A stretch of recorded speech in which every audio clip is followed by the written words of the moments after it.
একবার ওকে বুকে জড়িয়ে ধরতে পারল না গৌরব। বাচ্চা ছেলে তাকে নিজের কাছে ডেকে বলল, খোকা আমার কাছে এসো। বাচ্চা ছেলেটাকে জড়িয়ে ধরে ভাবছিল, যদি ওর আর রিমির বাচ্চাটা বেঁচে থাকতো তাহলে এইরকম বয়স হতো। চোখটা জলে ভরে গেল গৌরবের। দুদিন পর ওর বিয়ে, আজই ওকে ফিরে যেতে হবে। রিমিকে ছেড়ে যেতে ওর মন মোটেও মানছিল না। গৌরব ওই দিনই বাড়ি চলে আসে। আর কিছুক্ষণ থাকলে রিমিকে ছেড়ে আসতে পারতো না গৌরব। রিমির সাথে কাটানো হোটেলের মুহূর্তগুলো আজও ভুলতে পারেনি গৌরব।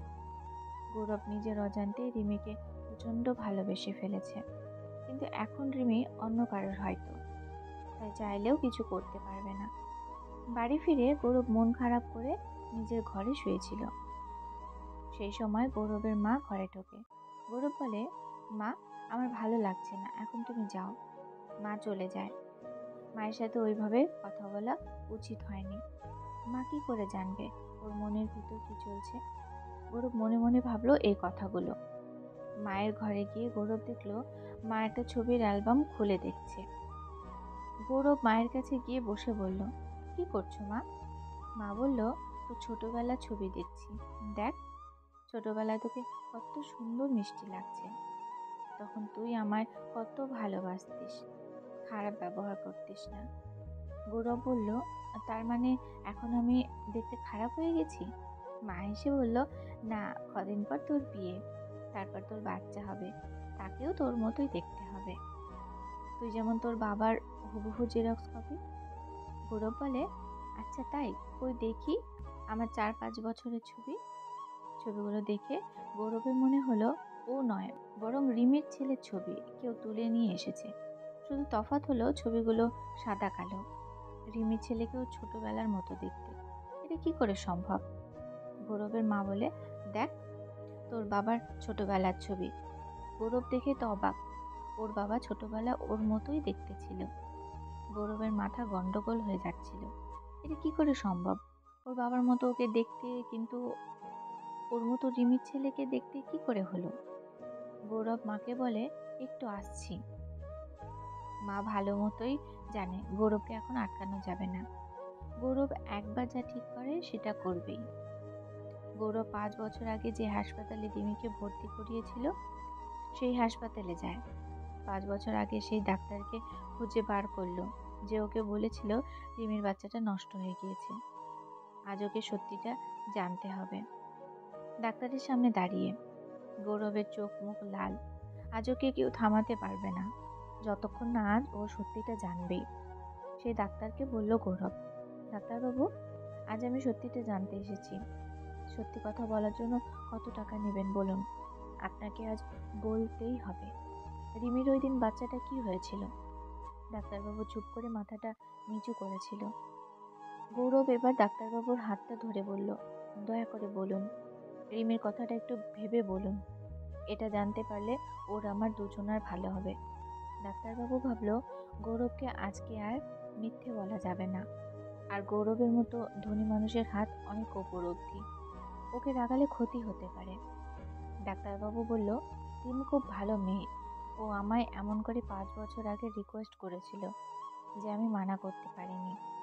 অবিবাহিত একটা মেয়ের বাচ্চা থাকলে আমাদের সমাজ যে তার সাথে কি করে আপনি হয়তো জানেন না। আর হসপিটালে আসার পর ডাক্তার নার্সরা সব এমনি জানতে পারে।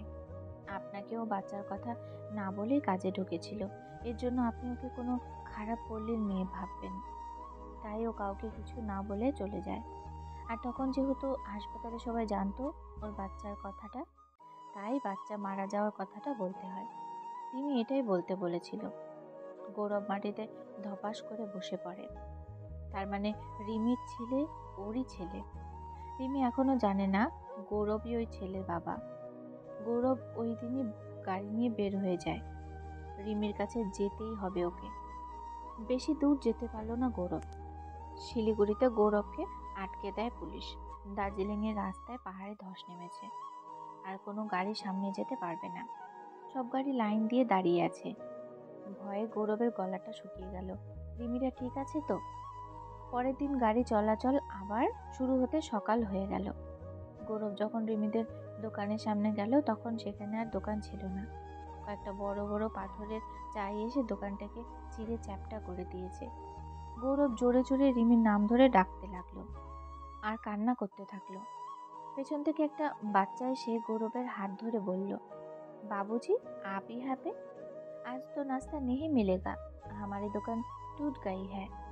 গৌরব ছেলেটাকে কোলে তুলে নিয়ে ওর দুগালে হাম্পি খায়। ওর ছেলে এত কষ্টে মানুষ হচ্ছে, এত টাকা সম্পত্তি সবই তো ওর।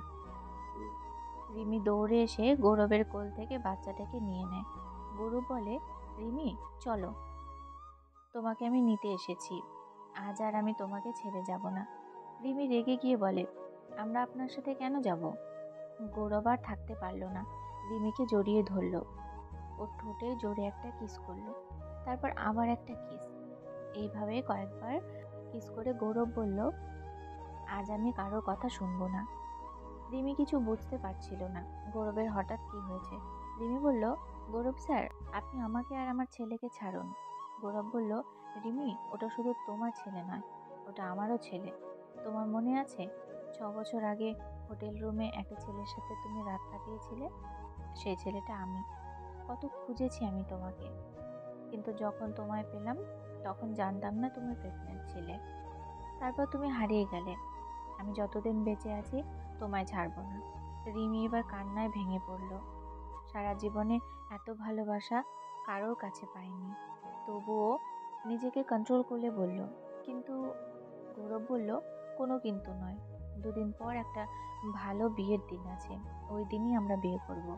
আমি সব জোগাড় করে এসেছি। রিমিকে নিজের বুকে জড়িয়ে গৌরব বলল, আমার কিন্তু তোমার মতো মিষ্টি দেখতে একটা মেয়ে চাই এবার। রিমি মুখটা লজ্জায় লাল হয়ে যায়।